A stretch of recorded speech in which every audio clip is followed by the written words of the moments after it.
Today, I'm going to show you how to manually create geofences in Shift. So when you first log in, you're going to want to go to the left here, go to Settings, and go to Geofences.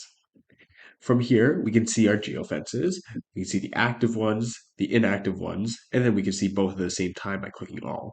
We can select one just by clicking on it, and it will zoom in on it. For example, this is our New York warehouse. We click on LA Warehouse 1 to see our Los Angeles warehouse. And we can also sort by shape, by click circle or polygon.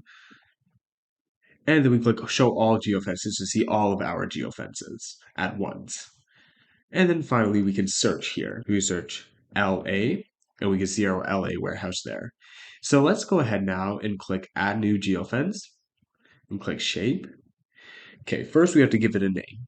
So let's call it Toronto warehouse.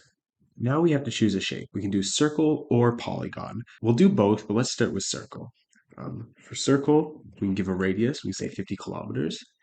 And we have to choose a location for circle. We don't have to choose a location for polygon, but for circle, we have to choose a location. So let's go 1000 Shepherd Avenue West in Toronto.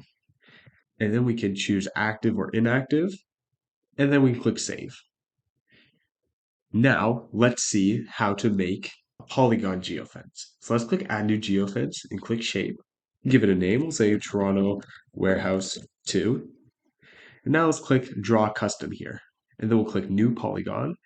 And now all we have to do is click on points on the map to create our polygon. So maybe we can go boom, boom, boom, boom. And then to finish, we can either click on the first point or click Enter.